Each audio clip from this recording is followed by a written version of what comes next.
Di tengah arus tren dan media sosial yang bergerak cepat, batik Cirebon kembali menjadi perbincangan. Motif tradisional yang dulu dibuat dengan sabar, kini menarik perhatian pasar modern. Di sebuah kantor kecil, sekelompok anak muda mulai melihat peluang besar. Coba lihat, batik Cirebon lagi rame banget media sosial, apalagi gaji lagi pada promo. Katanya kalau yang komentar itu gara-gara dipakai selebgram terkenal. Wah, serius? Coba lihat. Wah iya, membludak banget itu orderannya. Loh, kalau kita ambil kesempatan ini, pasti laku di pasaran. Ini bukan sekedar obrolan. Jadi kita langsung ke Ariswan aja sekarang.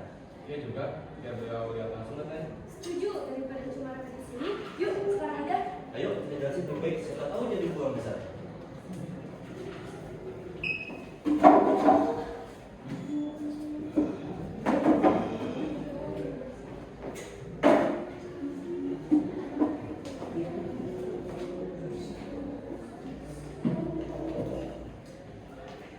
Pak, ini komen dari pria viral. Banyak yang bahas soal batik Cirebon. Kami melihat peluang besar Pak di sini. Banyak yang cari motif tradisional, Pak. Tapi kalau kita mau saya produksi, kita harus pastiin batik tetap tulis. Masalahnya, kapasitas kita memang terbatas. Kita gak akan bisa ngejar paketnya. Terus kalian bawa data dan rencana tidak? Jangan cuma ini doang. Ada Pak?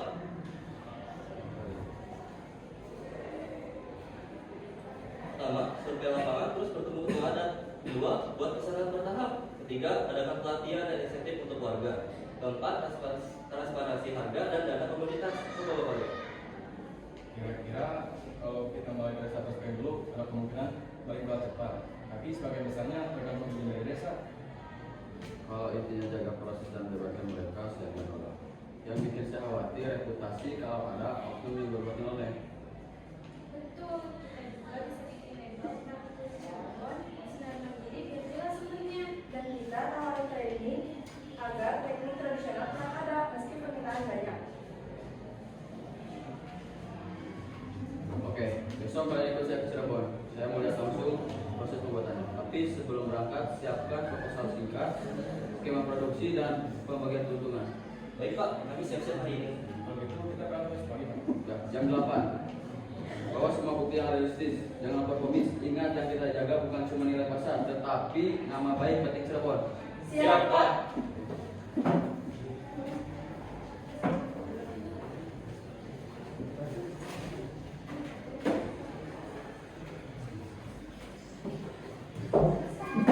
Di desa ini, batik tidak lahir dari mesin. Setiap kain dibuat dengan hati, digambar satu persatu oleh tangan para pengrajin batik. Pola yang sudah turun-temurun, setiap garis, setiap warna tercipta perlahan dari pagi hingga malam sebelum kain siap disentuh dunia luar. Di balik keindahan itu tersimpan tradisi dan sebuah kearifan.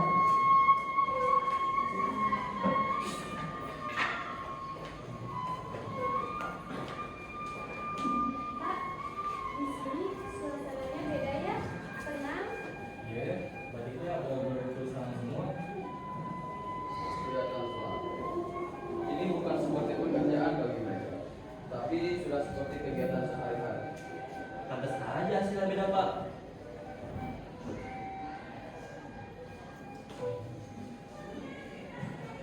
Pilihnya Sumping, selamat datang di tempat kami. Ada keperluan di situ? Terima kasih Pak. Perkenalkan, saya Rizwan dan ini staf-staf saya. Kami dari PT Sinar Mandiri, distributor kain dan pakaian.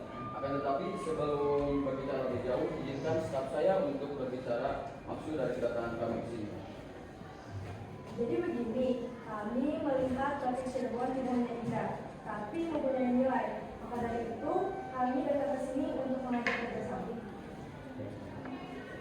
Batik ini dibuat dengan cantik, ditulis langsung di kain, tapi tidak bisa dibuat banyak-banyak seperti batik di pabrik. Di sini lah lebih jaga bukan cuma hasilnya, tapi caranya. Kalau caranya berubah, nanti itu lah. Saya paham, Pak. Saya tidak akan mengubah proses dan nilai dari batik itu. Kalau berkenan, silakan jalankan prosesnya.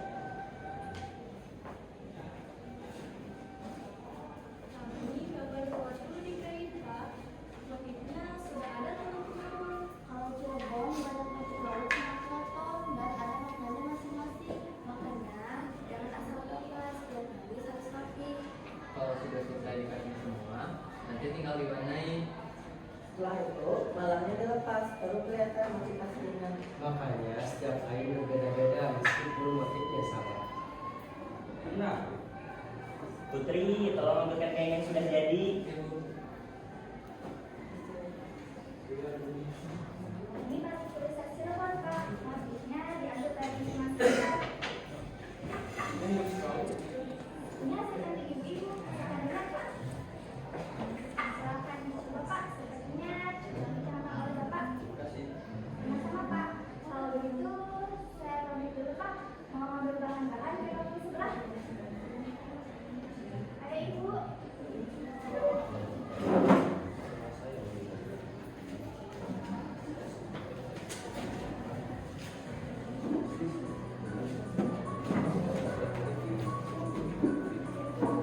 Permisi, Mbak.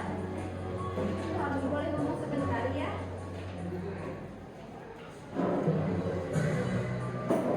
Terus terang, kami senang kalau batik di sini diperhatiin orang luar.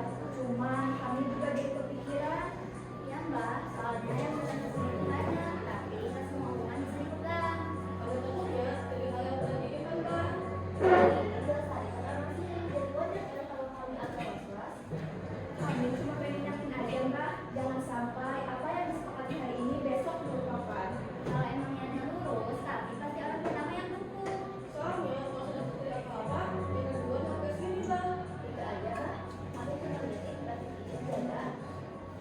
Baik, terima kasih ya atas perhatiannya. Terima kasih kembali Mbak. Baik, permisi Mbak.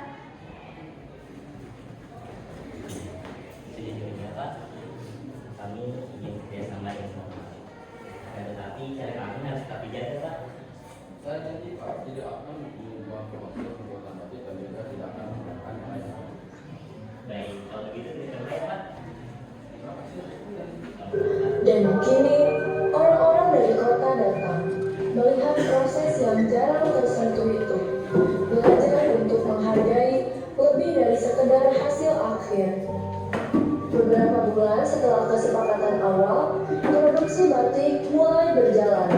Sebagian pencanting tetap setia pada cara tradisional, tapi ada beberapa yang tergiur hasil cepat.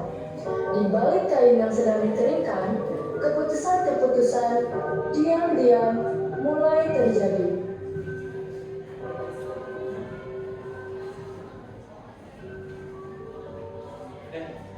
Kalian kan produksi banyak. Pakai mesin ini. Tapi pastiin hasilnya kayak batik tulis, oke? Serius menjadi tenang aja Mas, kita bisa bikin selesai. Ya, setiap pesanan banyak, bisa kelar lebih cepat. Semoga gak ketahuan Pak. Oke, kalau gitu saya duluan ya. Kalau pakai mesin ini kita bisa cepat kelar. Betul, biayanya juga lebih murah, gak capek-capek banget. Yang penting kelihatan rapi. Kalau kelihatan bagus, pasti laku di pasar. Tapi labelnya tetap batik tulis ya, biar kamu bisa beli.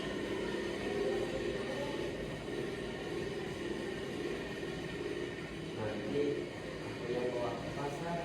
Yang penting kalian fokus cepat dan rapi. Membeli ke bakal ngerti atau sebagian mesin. Iya, Mas Iman.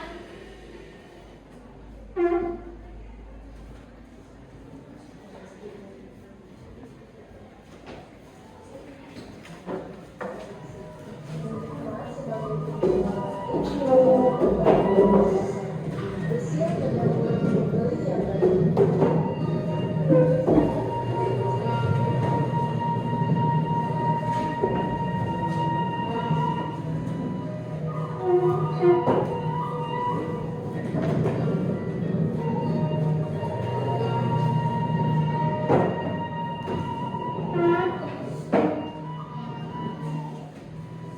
Selamat datang. Semua kain ini asli Cirebon loh. Dibuat dengan tangan. Didesain motifnya tradisional dan unik. Wah, tangan ya, kelihatan rapi banget. Iya, gak cuma motif, tapi cara pembuatannya juga tetap tradisional.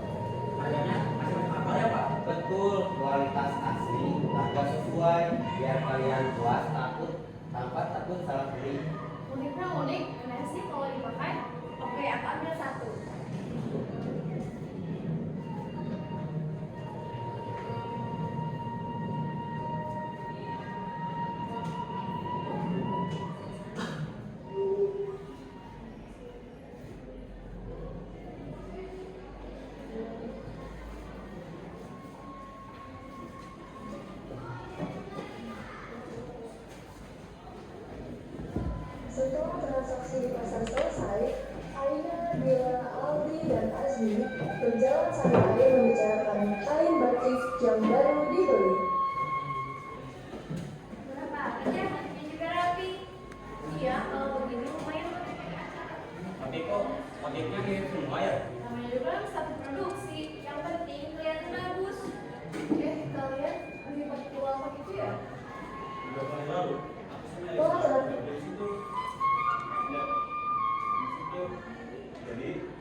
beli batik di situ. Tapi setelah dicek ternyata barangnya itu semua itu harus dibeli. Ah, serius, tapi motifnya terlihat sama. Kok bisa kami pikir asli? Jadi selama ini kita beli barang palsu. Iya, makanya kita ini sama kita lagi. Kalau kalian masih percaya, bisa lebih banyak. Dan kami kan ada beberapa waktu lalu.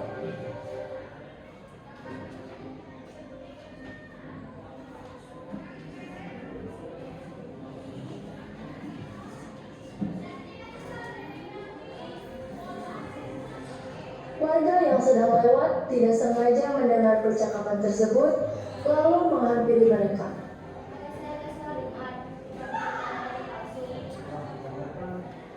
Kalau begitu terus, nama batik Cirebon bisa jelek.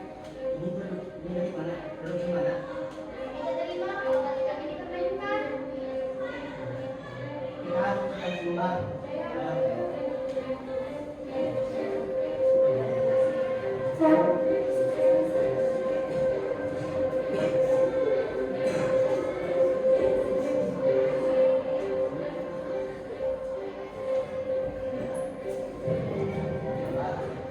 Kami dengar dari beberapa warga ada batik palsu yang beredar di kampung kita. Ya mbak, kami tidak terima kalau batik Cirebon dipermainkan begitu.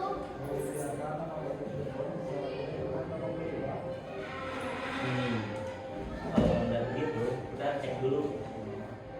Batik Cirebon itu harus dijaga keasliannya. Siapa saja yang terlibat pasti harus bertanggung jawab. Kami akan mendapat biar tahu siapa yang salah. Semoga segera bisa ditindak mbak. Kami tidak akan mengambil keputusan secara buru-buru. Iya, kebenaran harus dicari bersama. Besok kita adakan musyawarah adat.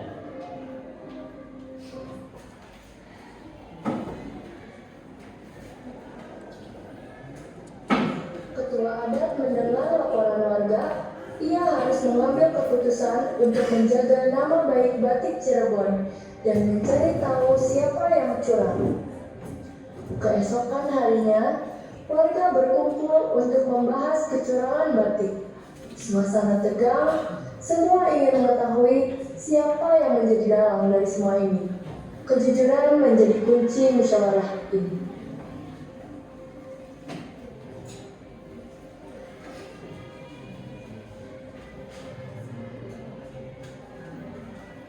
Saya sudah mendengar kabar dari warga bahwa ada batik yang tidak dibuat dengan cara tradisional. Siapa saja yang terlibat, tolong jujur.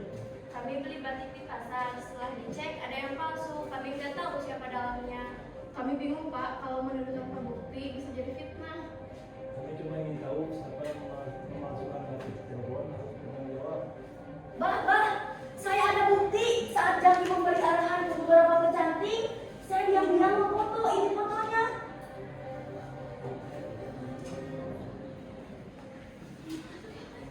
Hei, lihat semuanya. Ini dia pelakunya. Tidak bisa lagi mengelak sekarang. Tunggu, saya bisa jelaskan saja baik-baik. Saya jawab, waktu itu saya terpaksa melakukan tindakan itu karena saya ingin mendapatkan untung besar. Maafkan saya janji tidak akan mengulanginya kembali.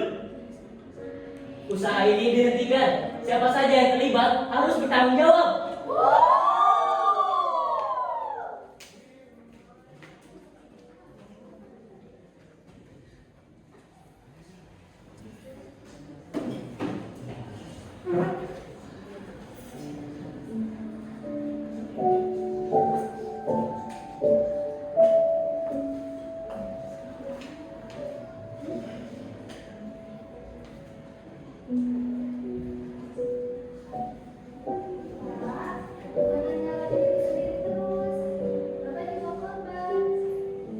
Saya merasa gagal, Putri. Usaha ini hancur gara-gara kelalaian saya. Kegagalan bukan akhir. Selama Bapak jujur, Bapak masih punya kesempatan buat bangkit. Tapi apakah masih ada orang yang percaya sama saya? Aku percaya dan aku yakin Mbak juga pasti bisa mengaku.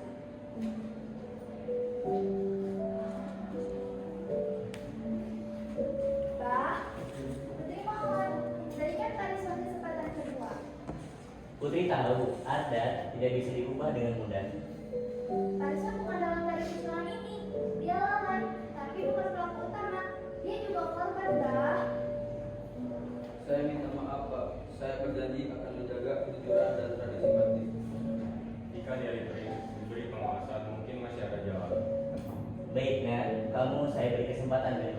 Tapi jika kesempatan itu kamu lalaikan, maka semuanya akan selesai. Terima kasih Pak, saya tidak akan menyia-nyiakannya. Terima kasih, Mbak.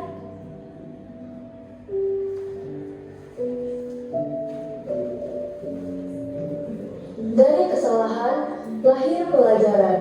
Kejujuran memang sempat tergoda, namun akhirnya kembali ditegakkan. Batik bukan hanya sekedar kain, tetapi warisan yang harus dijaga bersama.